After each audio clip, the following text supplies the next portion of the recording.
So good morning guys. तो चलिए start करते हैं आज के यानी कि 11 अक्टूबर के इंपॉर्टेंट करंट अफेयर्स को। देखिए पहला प्रश्न क्या है। अभी हाल ही में FIH यानी कि international hockey federation stars awards में किसे प्लेयर ऑफ द ईयर चुना गया है? तो आंसर होगा हरमनप्रीत सिंह और गुरजीत कौर को। तो अभी इंटरनेशनल हॉकी फेडरेशन ने भारतीय हॉकी खिलाड़ियों के लिए FIH स्टार्स अवार्ड्स के 2020-21 के संस्करण में जीत हासिल की है। जैसे कि बात करेंगे मतलब अलग अलग कैटेगरी में इस प्रश्न में पूछा गया प्लेयर ऑफ द ईयर किसे चुना गया, तो पुरुषों में तो हरमनप्रीत सिंह को और महिलाओं में गुरजीत कौर को चुना गया। वहीं गोलकीपर ऑफ द ईयर की बात करेंगे तो पुरुषों में PR श्रीजेश को और महिलाओं में सविता पुनिया को। Rising star of the year की बात करेंगे तो पुरुषों में विवेक सागर प्रसाद को और महिलाओं में शर्मिला देवी को। कोच ऑफ द ईयर की बात करेंगे तो पुरुषों में ग्राहम रीड को और महिलाओं में जॉर्ज मारिन को। अच्छा, इंटरनेशनल हॉकी फेडरेशन का हेडक्वार्टर कहाँ पर है ये भी याद रखो, लोजेन स्विट्जरलैंड में है।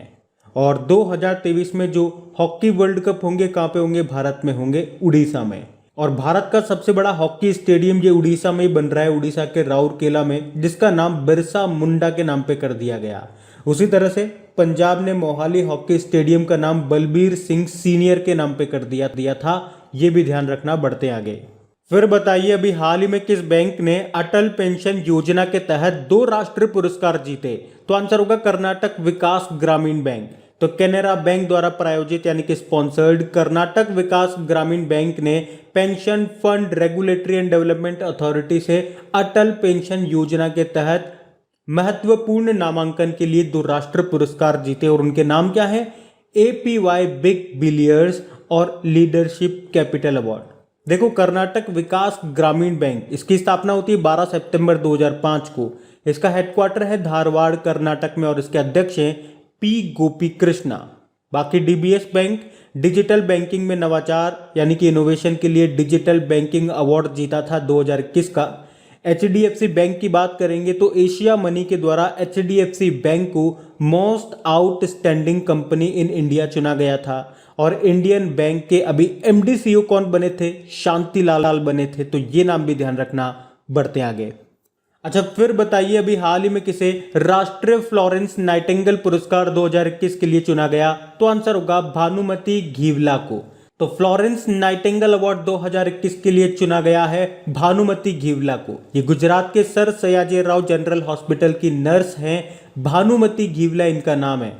वे कोविड-19 पॉजिटिव गर्भवती महिलाओं की डिलीवरी के साथ साथ शिशु देखभाल की प्रभारी रही हैं। और 2019 में जब अस्पताल के वार्डों में बाढ़ की वजह से पानी भर गया था, उन्होंने स्त्री रोग विभाग और बाल रोग वार्ड में अपनी ड्यूटी निभाई थी। इसीलिए उनको 2021 के राष्ट्रीय फ्लोरेंस नाइटिंगेल पुरस्कार 2021 के लिए चुना गया। SV सरस्वती का नाम भी इंपॉर्टेंट है, राष्ट्रीय फ्लोरेंस नाइटिंगेल अवार्ड 2020 के लिए इनको चुना गया था। फेरोज फेजा बिथर ये बांग्लादेश की हैं, इन्हें मिला था 2021 का चेंज मेकर अवार्ड। किसने दिया था? Bill and Melinda Gates foundation ने। उसी तरह से फुमजिले मलाम्बो एंकुका, इन्होंने जीता था ग्लोबल गोल्स अवार्ड 2021 के लिए। किसने दिया था? Bill and Melinda Gates foundation ने ही। अच्छा, इंटरनेशनल नर्स डे कब मनाया जाता है ये बताओ? जब फ्लोरेंस नाइटिंगेल का जन्म हुआ था यानी कि 12 मई के दिन हम इंटरनेशनल नर्स डे मनाते हैं। और अगर आपसे पूछूं अभी मेडिसिन का नोबेल पुरस्कार किसे मिला? डेविड जूलियस और आर्डेम पेटापुटियान को। तो ये भी ध्यान रखना, इंपॉर्टेंट नाम है। बढ़ते आगे। अच्छा बताइए अभी हाल ही में दिल्ली विश्वविद्यालय के कुलपति कौन बने हैं? तो आंसर होगा योगेश सिंह। तो प्रोफेसर योगेश सिंह ये अभी दिल्ली यूनिवर्सिटी के वाइस चांसलर बन गए हैं। कौन से नंबर के? 23वें नंबर के वाइस चांसलर बने। इन्होंने योगेश त्यागी का स्थान लिया है। बाकी कर्णम मल्लेश्वरी आप जानते हो ना, ओलंपिक में मेडल जीतने वाली ये पहली महिला वेटलिफ्टर थी। ये ब्रोंज मेडल जीता था इन्होंने सन 2000 के सिडनी ओलंपिक में। और अभी दिल्ली स्पोर्ट्स यूनिवर्सिटी की पहली वाइस चांसलर बनी है। Padma Kumar Madhavan Nair national asset reconstruction company जिसे आप बैड बैंक बोलते हो उसके ये पहले मैनेजिंग डायरेक्टर बने। और अर्नम गिरिधर भारतीय राष्ट्रीय राजमार्ग प्राधिकरण national highways authority of India के अध्यक्ष बने ये। फिर बताइए अभी किस राज्य के गुरु घासीदास राष्ट्रीय उद्यान और तमोर पिंगला वन्यजीव अभ्यारण्य के संयुक्त क्षेत्र को टाइगर रिजर्व घोषित किया गया? तो आंसर होगा छत्तीसगढ़। तो राष्ट्रीय बाघ संस्करण प्राधिकरण ने छत्तीसगढ़ सरकार के गुरु घासीदास राष्ट्रीय उद्यान और तमोर पिंगला वन्य जीव अभ्यारण्य के संयुक्त क्षेत्र को टाइगर रिजर्व घोषित करने के प्रस्ताव को मंजूरी दे दी है। अभी तक यहाँ पे छत्तीसगढ़ में 3 टाइगर रिजर्व थे, उदंती सीता नदी tiger reserve, Achanakmar tiger reserve और इंद्रावती टाइगर रिजर्व। अब चौथा बन गया ये वाला। इस तरह से ये भारत का 53वां टाइगर रिजर्व है, 53rd। वैसे भारत का 52वां टाइगर रिजर्व कौन सा था? राजस्थान का Ramgarh Vishdhari wild life sanctuary जो आपको मिलेगा बूंदी में, वो राजस्थान का चौथा और भारत का 52वां था। भारत में प्रोजेक्ट टाइगर कब आया था? 1973 में, और प्रोजेक्ट एलिफेंट की पूछेंगे तो 1992 में। चलो बताओ आप, तो ये टाइगर डे, बाघ दिवस कब मनाते हैं हम? 29 जुलाई को। और इस बार की थीम क्या थी? Their survival in our hands, उनका अस्तित्व हमारे हाथों में है। भारत में आपको टोटल कितने टाइगर्स मिलेंगे डेटा के अनुसार? 2967। सबसे ज़्यादा मिलेंगे मध्य प्रदेश में 526। टाइगर मैन ऑफ इंडिया किसे कहते हैं? कैलाश सांखला को कहा जाता है। और टाइगर की संख्या को डबल करने का लक्ष्य हमारा 2022 का है, पर समय से पहले डबल कर दिया पीलीभीत टाइगर रिजर्व ने जो उत्तर प्रदेश का है, इसीलिए तो उसको TX2 अवार्ड मिला था। तो ये भी ध्यान रखना। बढ़ते आगे। फिर बताइए, अभी हाल ही में विश्व बेघर दिवस ये कब मनाया गया? 10 अक्टूबर को। वर्ल्ड होमलेस डे इंग्लिश में बोलेंगे, हर साल 10 अक्टूबर को मनाया जाता है। पहली बार इसे मनाया गया था 10 अक्टूबर 2010 को। उद्देश्य क्या है? बेघर लोगों की ओर ध्यान आकर्षित करना और इसके साथ ही समुदाय को बेघर लोगों की मदद करने के अवसर प्रदान करना। वैसे 10 अक्टूबर को मृत्युदंड के खिलाफ विश्व दिवस, world day against the death penalty के रूप में भी मनाते हैं। और 10 अक्टूबर को विश्व मानसिक स्वास्थ्य दिवस, वर्ल्ड मेंटल हेल्थ डे के रूप में भी मनाते हैं। और इसकी थीम भी थी एक असमान दुनिया में मानसिक स्वास्थ्य। अब अक्टूबर में कौन कौन से इंपॉर्टेंट डेज मनाए, हर बार मैं आपको बताता हूँ। अब आपको क्या करना है, 2 मिनट के लिए वीडियो को पॉज करना है और कमेंट बॉक्स में जाकर के अक्टूबर में जो जो इंपॉर्टेंट डेज आपको याद है वो टाइप करके देखिए कि आपको कितने डेज याद हैं। अभी हम बढ़ते हैं आगे। बताइए, अभी हाल ही में जो हमारे उपराष्ट्रपति जी हैं M वेंकैया नायडू, उन्होंने किसे वयोश्रेष्ठ सम्मान से सम्मानित किया? तो आंसर होगा VS नटराजन को। तो अभी हाल ही में उपराष्ट्रपति M वेंकैया नायडू जी ने वरिष्ठ बाल रोग विशेषज्ञ VS नटराजन को वयोश्रेष्ठ राष्ट्रीय सम्मान से सम्मानित किया। तो हर साल 1 अक्टूबर को आप जानते हो विश्व बुजुर्ग दिवस मनाया जाता है। उसी उपलक्ष्य में केंद्रीय सामाजिक न्याय एवं अधिकारिता मंत्रालय यानी कि social justice and empowerment ministry उन लोगों को ये पुरस्कार से सम्मानित करती है जिन्होंने बुजुर्ग बिरादरी की उल्लेखनीय सेवा की है। तो इस बार ये अवार्ड मिला VS नटराजन को। बाकी अनामिका जानते हो, हिंदी साहित्य का अकादमी पुरस्कार जीता था इन्होंने टोकरी में दिगंत थेरी गाथा के लिए। और अरुंधति सुब्रमण्यम अंग्रेजी के लिए साहित्य अकादमी पुरस्कार मिला था इनको, इनके उपन्यास when God is a traveller के लिए। और भंवर सिंह सामोर राजस्थानी भाषा के लिए साहित्य अकादमी पुरस्कार मिला था इनको, इनके उपन्यास संस्कृति री सनातन डीठ के लिए। वैसे आप बताओ, साहित्य अकादमी पुरस्कार कितनी भाषाओं में दिए जाते हैं? तो याद रखना 24 भाषाओं में। बताइए, अभी हाल ही में किसे आर्यभट्ट पुरस्कार से सम्मानित किया गया? तो आंसर होगा जी सतीश रेड्डी को। जानते हो कौन है? DRDO के अध्यक्ष हमारे ये जी सतीश रेड्डी। और अभी इन्हीं को एस्ट्रोनॉटिकल सोसाइटी ऑफ इंडिया के द्वारा आर्यभट्ट पुरस्कार से सम्मानित किया गया है।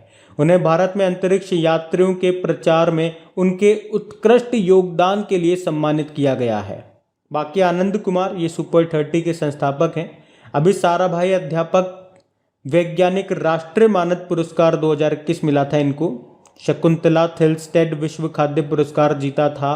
और शिवाजी बनर्जी मोहन बागान रत्न, चलो इनके बारे में आप ही बताओ, शिवाजी बनर्जी को कौन सा पुरस्कार मिला था? बढ़ते हैं आगे। अच्छा बताइए, अभी हाल ही में पाकिस्तान के परमाणु कार्यक्रम के जनक माने जाने वाले क्या नाम है इनका? नाम तो आप ही को बताना, इनका भी निधन हो गया। तो आंसर होगा अब्दुल कादिर खान। पाकिस्तान के परमाणु कार्यक्रम के जनक माने जाने अब्दुल कादिर खान का भी निधन हो गया। तो पाकिस्तानी परमाणु वैज्ञानिक को अपने देश को दुनिया की पहली परमाणु शक्ति बनाने के लिए एक राष्ट्रीय नायक के रूप में सम्मानित किया जाता है। हालांकि बाद में उन पे ईरान, लीबिया और नॉर्थ कोरिया के साथ अवैध रूप से न्यूक्लियर टेक्नोलॉजी साझा करने के आरोप लगाए गए थे और उन्हें नज़रबंद कर दिया गया था। नाम था अब्दुल कादिर खान, जिनका निधन हो गया अभी। अच्छा, आप तो ये बताओ, एशिया का पहला न्यूक्लियर रिएक्टर कौन सा है? अप्सरा रिसर्च रिएक्टर, जो स्थापित किया गया है मुंबई में। अच्छा, यूँ बता दो आप तो, कैगा न्यूक्लियर पावर प्लांट आपको कहाँ मिलेगा भारत में? कर्नाटक में। Kakrapar nuclear power plant Gujarat में। कुडनकुलम न्यूक्लियर पावर प्लांट की बात कर रहे हैं या कलपक्कम न्यूक्लियर पावर प्लांट की बात करें, ये आपको मिलेंगे तमिलनाडु में।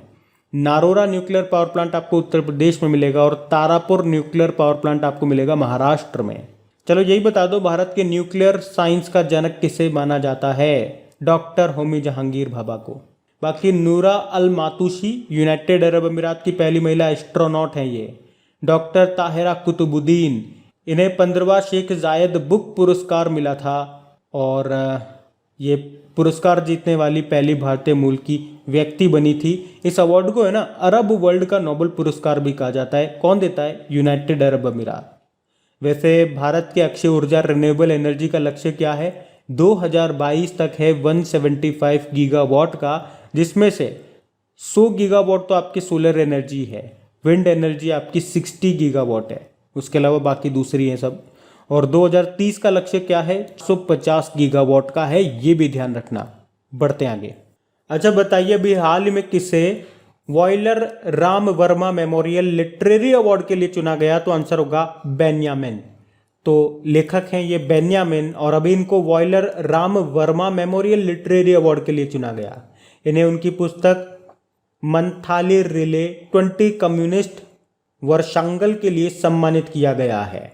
इससे पहले इन्हें कई पुरस्कार मिल चुके हैं, जैसे कि केरल का साहित्य अकादमी पुरस्कार, क्रॉसवर्ड बुक अवार्ड, साहित्य के लिए जेसीबी अवार्ड भी इनको मिल चुका है। क्या नाम है? बेन्यामिन। एम वेंकैया नायडू हमारे उपराष्ट्रपति हैं। अभी असम सरकार ने गोपीनाथ बारदोले पुरस्कार से सम्मानित किया था। डॉक्टर शैलेंद्र सिंह, कछुओं के संरक्षण के लिए बेहलर टर्टल कंजर्वेशन अवार्ड 2021 जीता। और नमिता गोखले 7वां यामिन हजारिका पुरस्कार जीता था इन्होंने। फिर बताइए, अभी हाल ही में 120 भाषाओं में गाना गाकर के गिनेज रिकॉर्ड बनाया किसने? सुचेता सतीश ने। तो 16 साल की हैं ये सुचेता सतीश, इन्होंने 120 भाषाओं में गाना गाकर के गिनेज रिकॉर्ड बनाया है। उन्होंने अभी 19 अगस्त 2021 को दुबई में भारतीय वाणिज्य दूतावास में आयोजित एक कार्यक्रम में प्रस्तुति दी। उन्होंने 120 भाषाओं में लगातार 7 घंटे 20 मिनट तक गाना गाया। गजब बात है। बाकी अयान शंकटा 2021 के लिए international young eco hero award मिला था इनको। SV सरस्वती, ये मैंने आपको पीछे भी बताया था, फिर से रिपीट हो रहा है नाम, राष्ट्रीय फ्लोरेंस नाइटिंगेल पुरस्कार 2020 जीता था। और साइरस पूनावाला आप जानते ही हो, सीरम इंस्टीट्यूट ऑफ इंडिया के ये अध्यक्ष हैं। और सीरम इंस्टीट्यूट ने ही कौन सी दवा बनाई थी कोविड-19 की? कोविशील्ड। और अभी ने 2021 के लिए लोकमान्य तिलक राष्ट्रीय पुरस्कार के लिए चुना गया था, ये भी ध्यान रखना। बढ़ते आगे। फिर बताइए, अभी हाल ही में किस देश के पूर्व राष्ट्रपति अबोल हसन बानी सदर का निधन हो गया? तो आंसर होगा ईरान। तो 1979 की इस्लामिक क्रांति के बाद ईरान के पहले राष्ट्रपति थे ये अबोल हसन, और अभी इनका निधन हो गया। वे national council of resistance of Iran के सह स्थापक भी थे। अब बात ईरान की है, तो ये रहा मैप में ईरान। देखो, ईरान की कैपिटल तेहरान है, करेंसी है तोमान, और नए प्रेसिडेंट भी इसके बने थे अभी, इब्राहिम रईस नाम है। और आपको याद होगा, अभी शंघाई कोऑपरेशन ऑर्गेनाइजेशन का स्थायी सदस्य बना था कौन सा? ईरान। ये मोस्ट इंपॉर्टेंट क्वेश्चन है। बाकी अभी ईरान के पहले उपराष्ट्रपति बने थे कौन? मोहम्मद मोखबर। अभी ईरान ने एक सरकारी डेटिंग एप्लीकेशन भी लॉन्च किया था हमदम नाम से। और ईरान का सबसे शक्तिशाली सुपर कंप्यूटर का नाम क्या है? सीमॉर्ग है। उसी तरह से याद रखना, विश्व का सबसे शक्तिशाली सुपर कंप्यूटर जापान का है, उसका नाम है फुगाकू। तो अब बात करेंगे कल के वीडियो में पूछे गए प्रश्न के उत्तर की। तो कल के वीडियो में आपसे पूछा गया था कि भारत ने किस देश के साथ अभी अजय वॉरियर नाम का अभ्यास किया था? तो आंसर होगा यूके के साथ में। कहाँ पे? उत्तराखंड के चोबटिया में। आप सभी ने प्रश्न का बिल्कुल सही उत्तर दिया है। और हाँ गाइज, आपको बता दूं, अगर पता नहीं है तो आपकी क्रेक एग्जाम एप्लीकेशन में भारत में 2021 में जो भी हमने पहली बार चीज़ें पढ़ी हैं कि पहली बार ये हुआ वो हुआ, उसकी क्विज बना करके अपलोड कर दी गई है। उसके बाद हम लोगों ने कई बार पढ़े इस तरह के प्रश्न कि भारत में पहला पार्क स्थापित किया गया था, जैसे कि भारत का पहला सैंड ड्यून पार्क, भारत का पहला पॉलिनेटर पार्क। तो इससे रिलेटेड जो भी इंपॉर्टेंट क्वेश्चन है उसकी भी क्विज बना करके आपकी क्रैक एग्जाम एप्लीकेशन पे अपलोड कर दी गई है। और अब हमने नेक्स्ट क्विज ली है जीआई टैग पे, उसके 2 पार्ट अपलोड हो चुके हैं और डेली कुछ ना कुछ नया अपलोड हो रहा है। तो आप क्रैक एग्जाम एप्लीकेशन को ओपन करना, वहाँ पे टॉपिक वाइज क्विज वाला फोल्डर देखना, उसके अंदर ये सारी क्विज आपको मिल जाएगी। तो वहाँ जा करके अच्छे से प्रैक्टिस करते रहो, अपनी स्पीड बढ़ाते रहो और चीज़ों को रिवाइज करते रहो टाइम टू टाइम, क्योंकि रिविजन नहीं करोगे तो सब कुछ अधूरा है। और अगर आप में से कोई इस वीडियो को वेरी फर्स्ट टाइम देख रहे हैं तो आपको बता दूं, इन वीडियोस के साथ साथ डेली करंट अफेयर्स का आपके रिवीजन करवाने के लिए एक ऑडियो भी मैं तैयार कर रहा हूं। मुश्किल से 3 से 4 मिनट का वो ऑडियो होता है, तो वो ऑडियो आप ज़रूर सुना करें। उस ऑडियो का लिंक आपको नीचे डिस्क्रिप्शन में मिल जाएगा, ऑडियो रिविजन करके। जैसे ही उस लिंक पे आप क्लिक करेंगे मेरी ऑडियो प्रोफाइल खुल जाएगी, वहाँ पे फॉलो का बटन आएगा, उसे क्लिक करके पास में बेल आइकन को ज़रूर क्लिक कीजिएगा ताकि जब भी ऑडियोज़ अपलोड हों उनका नोटिफिकेशन आपको मिल सके। Thank you guys.